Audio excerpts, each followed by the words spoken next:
یہ اشیاء نجات میں انہی کلمات پہ آپ سے معروضے کر رہا. یہ جوشن کبیر کے کلمات جو ہمارے شعور کو بیدار کرتے، ہمارے کانشیس کو ہلاتے، کہ جس میں اللہ اس عذاب کا ذکر کر رہا. وہ کیا کر رہا؟ ہم دعا مانگ رہے کہ پروردگار اس عذاب سے ہم کو بچا لے. لیکن یہ نہیں ہے کہ صرف آپ اسی وقت کریں جب آپ جوشن کبیر پڑھیں. آپ یہ دعا ایکچولی یہ دعا ہے، یہ دعا آپ قنوت میں بھی پڑھ سکتے ہیں. اپنے نارمل جو قنوت پڑھتے ہیں آپ نمازوں میں، آپ اس قنوت میں بھی یہ پڑھیں. اس میں سب سے امپورٹنٹ چیز جو ہے وہ خلصنا من النار یا رب، اور اس سے پہلے تو 2 دفعہ آپ بول رہے الغوث الغوث. یہ بھی آپ کے شعور کو ہلا رہا کہ معافی مانگو، معافی مانگو. الغوث کے معنی سوری، فارگیو می، معاف کر دے. تو جتنا ہو سکے آپ سوچو اس عظیم رات میں، سب سے بڑی رات ہے، اس رات میں اس دعا کو رکھا گیا. ویری ریکمینڈڈ دعا ہے. لیکن میں بار بار بول رہا یہ بات کہ آپ سال بھر یہ دعا پڑھ سکتے. یہ دعا تمہاری تقدیروں کو بدلتی ہے. آپ یقین کریں کہ کیسا بھی پرابلم ہو، اگر کوئی جوشن کبیر پڑھ کے جائے اپنے مقصد میں تو اس کا مقصد میں وہ کامیاب ہوتا. اس لیے کہ وعدہ اللہ کا ہے، اس میں کچھ نہیں ہے، صرف خالق کائنات ہمارے رب العالمین کے نام ہے. اور وہ پیارے نام کہ کوئی ایک نام سے بھی آپ کی برکت ہو سکتی. تو خلصنا من النار یہ کہاں سے شروع ہو رہا، کہاں ختم ہو رہا؟ میں نے کل کہا تھا کہ پہلی رات کے عذابوں میں سے ایک عذاب ہے. ہم اس کو ایکسیپٹ نہیں کرتے، مجھے معلوم ہے. آپ ایکسیپٹ کریں ایکسیپٹ نہیں کریں، ڈزنٹ میک اینی ڈفرینس، کوئی فرق نہیں پڑتا. اس لیے نہیں پڑتا کہ ہمارے شعور میں نہیں ہے، ہمارے ذہن میں نہیں ہے، ہم سوچتے ہی نہیں یہ بات کہ ہمارے لیے یہ عذاب کیا. تو اگر عذاب نہیں ہے آگ کا تو پہ کیوں رکھا جوشن کبیر میں، اور دعائے مجیر میں کیوں رکھا، کتنے سوروں میں رکھا، کیوں رکھا؟ اللہ بار بار یہ کیوں بول رہا کہ تم اپنے آپ کو آگ کے عذاب سے محفوظ رکھو.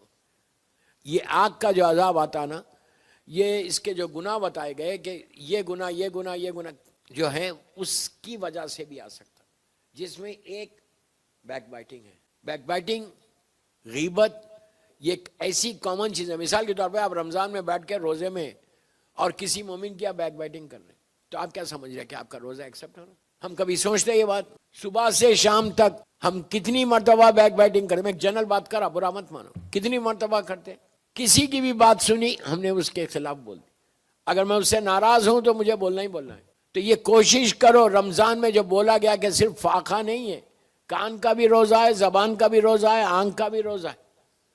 زبان کا روزہ یہ کہ اگر آپ کی زبان سے کسی مومن یا مومنہ کے لیے بیک بائٹنگ، آپ غیبت کر رہے ہیں.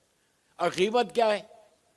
غیبت ایک ورڈ ہے کہ ہم اگر آپ کسی سے بات کریں، کسی سے پوچھیں، کوئی بھی نہیں بولتا میں غیبت کرتا ہوں، سب یہ بولتے ہیں نہیں میں نہیں کرتا. بٹ واٹ از غیبت؟ کیا چیز ہے یہ بیماری؟ یہ کینسر ہے، کینسر آپ کو پتہ بھی نہیں چلے گا. 4th سٹیج کے بعد جا کے معلوم ہوگا کہ جب اب تم نیچے لحد میں جاؤ گے، تم جن جن کی غیبت کی ہے وہ ساری نیکیاں تمہاری اس کے پاس چلی گئی، تم کو پتہ ہی نہیں چلا. جیسے میں کہہ رہا نا کینسر 4th سٹیج کا، کہ لاسٹ سٹیج پہ معلوم ہو رہا کیا رہے اس کو تو کینسر ہو گیا، سٹیج پہ سب ختم ہو گیا. تو یہ کوشش کرو. دیکھیں رمضان میں اپنے آپ کو ریفائن کرنا ہے، رمضان میں اپنے آپ کو صاحب تقوی بنانا ہے، رمضان میں اپنے آپ کو کلین کرنا ہے، رمضان میں اپنے آپ کو یہ احساس آنا زبان پہ ذہن میں کہ میں گناہگار ہوں. اگر یہ نہیں ہے تو پھر آپ کے روزے کیسے ایکسیپٹ ہوں گے؟ اللہ کو کوئی مزہ نہیں آ رہا کہ یہاں سے لے کے یہاں تک آپ فاقہ رہو اور سکون ہے، نہیں. وہ یہ کہہ رہا کہ تم اپنے آپ کو متقی بناؤ. روزے اس لیے واجب کیے گئے کہ متقی بناؤ. اب آپ انصاف سے بولیے آج 25-26 دن ہو گئے، کیا میرے پاس کوئی تقویٰ آیا؟ میں خود فیل کروں کہ کیا کوئی ایسی چیز آئی، کوئی نئی چیز یہ رمضان میں آپ نے حاصل کی to get close to your Allah, to get close to your Allah? کیا یہ ہمارے ذہن میں آئی؟ یہ بات آتی نہیں، اس لیے کہ کوئی بولتا نہیں. یہ میرے تو یہ مین ٹاپکس ہیں. تو کوشش کرو. میں یوتھ کو بول رہا، دیکھیے جو پنجتن سینٹر میں بیٹھے صرف ان کے لیے نہیں پڑھ رہا میں، میری مجلس باہر جاری، لائیو جاری، لوگ سن رہے ان سب کے لیے، کہ کوشش یہ کرو کہ یہ رمضان ہمارے لیے بالکل ایسا ہو جائے کہ جیسے اللہ چاہتا ہے، اللہ جیسا چاہتا ہے. اس لیے کہ پھر آپ کو 11 مہینے گزارنا ہے. نیکسٹ 11 منتھس ہیں آپ کے سامنے، اور نیکسٹ 11 منتھس آپ کو گزارنا ہے. اور ایسے گزارنا ہے کلین ہو کے کہ آپ سوچنا بھی نہیں. اسی لیے دیکھیے رمضان ہی ایک ایسا مہینہ ہے کہ جس میں اتنے روزے رکھنے کے بعد اللہ نے کہا کہ تم کسی غریب کو بھی دے دو. کب دو؟ عید سے پہلے دے دو, عید کے دن دے دو. فطرہ, مجھے یہاں کی مینجمنٹ نے بتایا کہ فطرہ جو ہے, اگر آپ نارمل ویٹ لیتے ہیں, آٹا جس کو بولتے ہیں, وہ $6 کا ہے اگر نارمل کھاتے ہیں.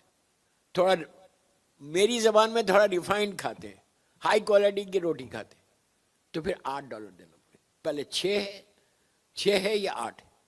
فطرہ کیوں واجب ہے؟ فطرہ کیوں نکالنا ہے؟ آپ 30 روزے رہے میلبورن میں اور آپ نے کہا ٹھیک ہے یار فطرہ نکال لیں گے, کوئی بات نہیں. نکال لیں گے نہیں, نکالنا ہے. یہ ذہن میں مت رکھو کہ میں نکال لوں گا, نکالنے سے کچھ نہیں ہوتا. یو ہیو ٹو, مسٹ ہے. اور چاول جو رائس کھاتے ہیں وہ بھی اگر نارمل رائس ہے جو کھاتے ہیں تو $12 ہے, اور جو بالکل ہائی کلاس کے رائس کھا رہے, ہائی کوالٹی کے کھا رہے, تو وہ لوگ $15 پے کریں گے. 12-15 رائس میں ہے اور 6 اور 8 جو ہے روٹی میں. ایک چیز یاد رکھو, جتنا ہو سکے زیادہ نکال دو کہ آگے پیچھے کچھ نہ ہو. اور فطرہ اس لیے واجب ہے, جیسا آپ اور عید سے پہلے دینا ہے. اب عید سے پہلے یہاں پنجتن سینٹر میں یہاں کی جو مینجمنٹ ہے ان لوگوں نے ارینجمنٹ کیا ہے کہ آپ ان کو بھی دے سکتے, اور یہ لوگ عید سے پہلے ڈسٹریبیوٹ کر دیں گے. سید کا فطرہ الگ ہے, غیر سید کا فطرہ الگ ہے. انہیں مطلب سید کو بھی نکالنا ہے, غیر سید کو بھی نکالنا ہے. تو جب بھی آپ مینجمنٹ کو دیں تو اب یہ بول کے دیں کہ یہ سید کا فطرہ ہے یا یہ غیر سید کا فطرہ, تو ہر بات کلیئر ہو جاتی. اور اس لیے اس میں اتنا ضروری ہے کہ اگر کوئی فطرہ نہیں نکالتا اور اس کے روزے اللہ کی بارگاہ میں نہیں قبول ہوتے, معلق رہتے, تو فائدہ کیا ہوا؟ 30 دن روزے رکھ کے پھر آپ نے جو ہے نا اپنے روزوں کو بارگاہ الہی میں پہنچائیں. اس لیے کہ روزے ایکسیپٹ ہوں گے تو انعام ملے گا, روزے ایکسیپٹ ہوں گے تو اللہ کے پاس عیدی آئیں گی, روزے ایکسیپٹ ہوں گے تو کچھ نعمتیں آئیں گی آپ کی. اس لیے کہ جو آپ نے اتنی راتوں میں محنت کر کے دعائیں مانگی ہیں, اتنے اعمال کیے ہیں, تو اس کا کوئی فائدہ تو ہو. اور عید سے پہلے اس لیے نکال دو گے جیسے تم اپنے بچوں کے ساتھ عید کر رہے, غریب بھی عید کر لے, غریب کے بچے بھی عید کریں. یہ سب سے بڑی فکر ہونا چاہیے کہ غریب ہمارے ساتھ, ہم تو عید کر رہے, ہمارے پاس تو بہترین نعمتیں, لیکن اس کے لیے لازم ہے کہ وہ غریب شیعہ, غریب سید, غریب بیوہ, ان کو دینا کس کو ہے؟ غریبوں کو دو, یتیموں کو دو, مسکینوں کو دو, رشتہ داروں کو دو. اگر آپ سمجھتے کہ یہ رشتہ دار مستحق ہے تو آپ دے دو, فیوریٹزم نہیں, مستحق ہے تو آپ کو دینا ہے.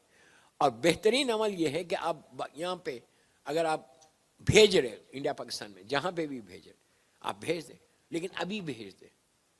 اس لیے ابھی بھیج دیں کہ غریب تک اگر فطرہ پہنچ گیا تو وہ کچھ پریپریشن کرے گا نا, تیاری کرے گا عید کی. جیسا ہمارے بچے عید کی تیاری کرے ویسے غریب بھی کرے, اور جتنا غریب کرے گا فطرہ پہنچے گا, وہ لوگ خوش ہوں گے, ان کا کام ہوگا. تو یہ پوری ٹرائی کرو کہ فطرے کے معاملے میں کبھی بھی ایف اینڈ بٹ نہیں, اتنا کیوں ہے, اتنا کیوں ہے, اتنا کیوں, کبھی یہ نہیں سمجھ. اس لیے نہیں سوچنا کہ یہ پیسہ غریب کو جا رہا, یہ پیسہ تمہارے روزوں کو قبول کر. 30 دن کے روزے $8 کے اوپر رکے ہوئے, اتنی محنت, صرف روزے نہیں, پورے رمضان میں جو محنت کی ہے تم نے عبادتوں میں, وہ پورا ڈیپینڈ کرتا کہ تم نے فطرہ نکالا یا فطرہ نہیں نکالا. یہ اتنا امپورٹنٹ ہے کہ میرا ایک روزہ بھی ایکسیپٹ نہیں ہوگا اگر فطرہ میں نہیں نکالوں. واجب ہے, لازم ہے. اچھا شیعہ سنی سب کے پاس ہے, سبھی نکالتے ہیں. یہ شکر ادا کرو کہ اسلام یہ چاہتا ہے, اللہ یہ چاہتا ہے کہ ایک پیسے والا اگر عید کر رہا تو غریب بھی عید کرے برابر, ایک بھوکا ہے وہ بھی عید کرے. کوئی شخص عید کے دن بھوکا اور پیاسا نہ رہے, اس لیے کہ تم نے اگر فطرہ دے دیا پابندی سے تو پھر کوئی پریشان نہیں ہوگا. لازم نکالیے, لازم نکالنا, اور ایز سون ایز پاسبل, یہ نہیں کہ یار لاسٹ مومنٹ پہ نکالیں, بھول گئے تو عید کی نماز سے پہلے نکالنا ہے. یہ ایک بتایا گیا کہ عید کی نماز سے پہلے, لیکن آپ پہلے بھی نکال سکتے. آج بھیج دیں, اور نیت آپ عید کے دن کر لینا نیت عید کے دن کر لینا کہ میرا فطرہ میں نے دے دیا.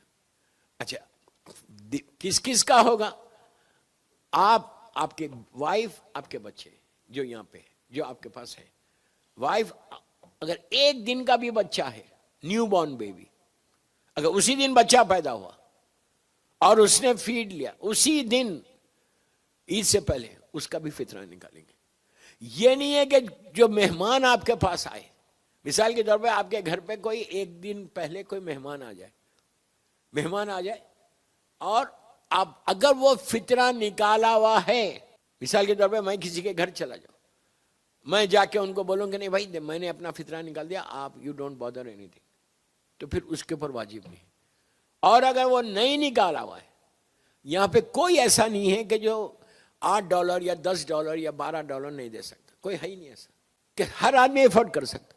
$8 کیا ہے، $6 کیا ہے، $12 کیا ہے، مطلب ہر آدمی افورڈ کر سکتا. تو اب آپ کا فرض ہے کہ فطرہ ایز سون ایز پاسبل نکال دو. اور آپ کہیں بھی جاؤ، اگر ایک دفعہ آپ نے فطرہ نکال دیا، پھر آپ کسی کے گھر پہ کھانے پہ جا رہے تو اس کو پریشان ہونے کی ضرورت نہیں ہے. آپ جا کے بول دیں کہ کب جا رہے کھانے پہ، 29 تاریخ کو، 29 کو، جس دن چاند ہوتا. آپ اس کو صاف بول دیں کہ نہیں میں نے اپنا فطرہ نکال دیا، تو پھر اس کو پریشان ہونے کی ضرورت نہیں ہے. تو لیکن آپ کو نکالنا لازم ہے. اگر بچے گھر میں ہیں تو ایک ایک بچے کا فطرہ ہوگا. ایون اگر آپ کے گھر میں سرونٹ ہے، کام کرنے والی کوئی ہے، یہ کام کرنے والا کوئی ہے اور وہ آپ کے ڈیپینڈنٹ ہے، آپ کے اوپر ڈیپینڈنٹ ہے، تو وہ آپ کے گھر میں رہتا ہے، اس کا بھی آپ نکالیں گے. اگر وہ اپنا نکال رہا ہے تو کوئی بات نہیں، کوئی زبردستی نہیں ہے کہ آپ ہی نکالنا. اگر وہ آنے والا نکال رہا تو کوئی مسئلہ نہیں، وہ بول رہا نہیں میں نے تو اپنا فطرہ نکال دیا. اور لیکن اس میں آپ ایزی مت لو، بار بار اس پہ بول رہا ہوں، ایزی لوگے روزے ختم ہو جائیں گے، کوئی فائدہ نہیں ہوگا. رمضان کا $1 کا فائدہ نہیں ہوگا. 1% آپ کو اس کا ثواب نہیں ملے گا اگر تم نے فطرہ نہیں نکالا. اور یہ بھی نہیں کر سکتے کہ آپ نے نکال لیا میلبورن میں اور آپ نے کہا ٹھیک ہے یار، جب پاکستان جائیں گے، جب انڈیا جائیں گے 1 مہینے کے بعد ویکیشن پہ، تو جب دے دیں گے. یہ نہیں کرنا. یہ کیا تو کوئی روزہ قبول نہیں ہے، کوئی دعا تمہاری ایکسیپٹ نہیں ہوتی. آپ کو عید سے پہلے ہی دینا ہے. اس کی لاجک یہ نہیں ہے کہ $6 $8 تم دے رہے کسی کو. لاجک یہ ہے کہ جہاں جا رہے مستحق تک پہنچ جانا اور وہ بھی ویسے ہی عید کرنا جیسا تم عید کرنا. Is it clear? تو یہ بہت ضروری ہے. ہم سب پہ واجب، سب کو پتا ہے، لیکن میں جسٹ آپ کو بتا رہا. اور کیا کرو کہ یہ یہاں کی مینجمنٹ کو بھی دے سکتے، اس لیے کہ ان کے پاس ریسورسز ہے، وہ لوگ بھیج دیں گے انڈیا پاکستان. دوستو رمضان گزر جا رہا، اب کوئی گارنٹی ہے کہ آئندہ رمضان تک ہم رہیں گے؟ اس کے لیے افسوس کرو، جتنا ہو سکے گڑ گڑا کے دعا کرو.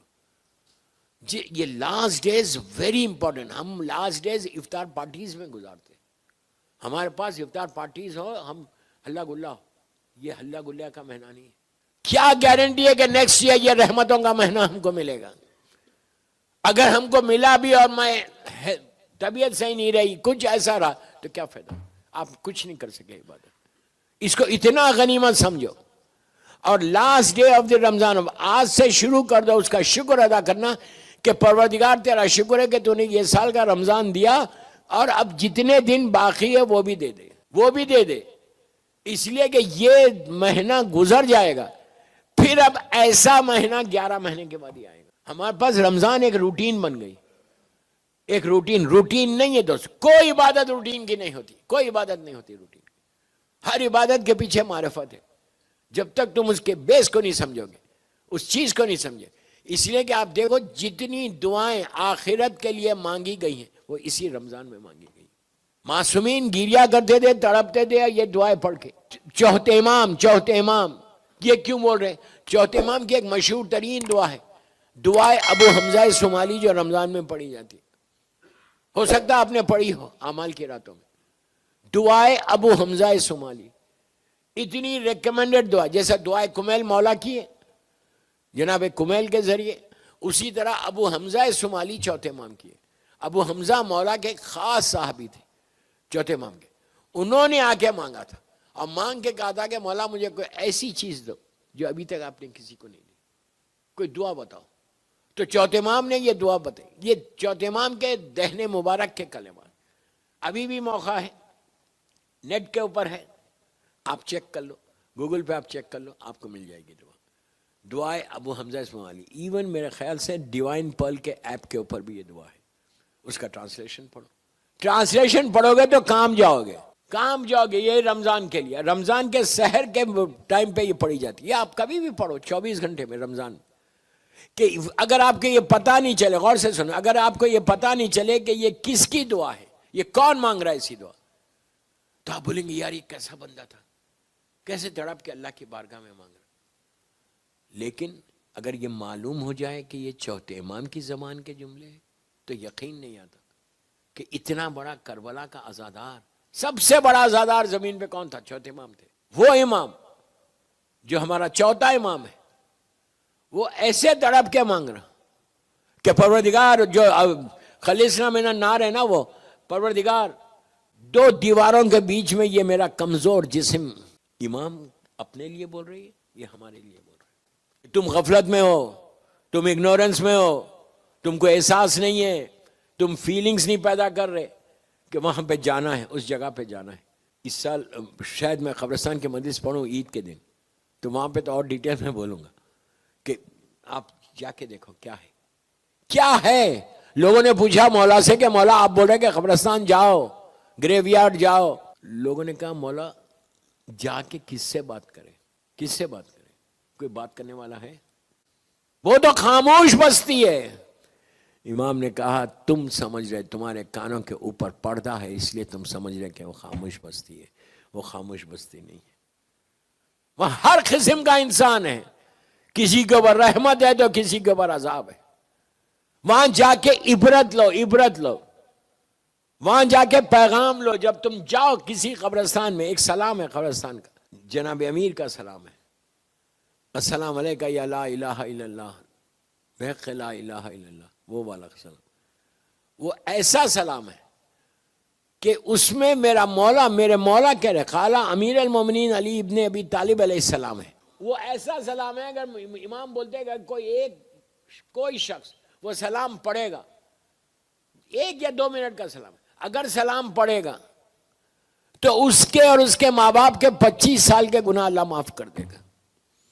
سن لیا آپ نے, کتنی آسانی سے سنا نہیں کہ یہ ہماری فکر ہے کہ ہمارے پاس گناہ ہی کیا ہے, 25 سال کے گناہ. مولا بول رہا, میں نہیں بول رہا, مولا بول, اس میں لکھا ہوا ہے 25 ایئرس کے تمہارے ماں باپ کے گناہ معاف. تو روز سلام پڑھو کہ اپنے ماں باپ کے گناہ تم روز معاف کروا سکو, تمہارے بھی معاف ہو.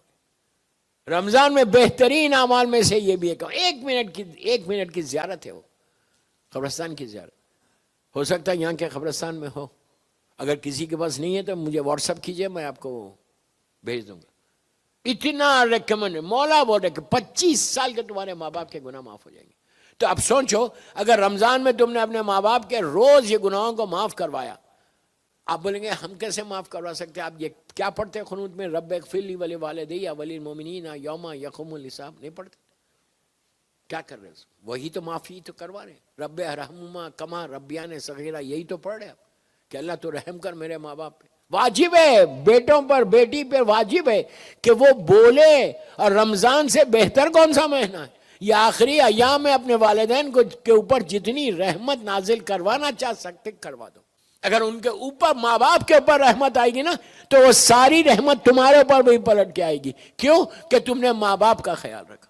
یہ لازم ہے دوستو, صرف اپنے لیے نہیں ہے کہ میرے اوپر رحمت ہے, نہیں, سب سے پہلے تمہارے مرحوم ماں باپ کے اوپر, اگر زندہ ماں باپ ہے اس کے اوپر بھی رحمت ہے. تم اگر ماں باپ کے لیے کرو گے تو پھر then you'll get it back, پھر ان کی وجہ سے تم کو بھی مل جائے گا.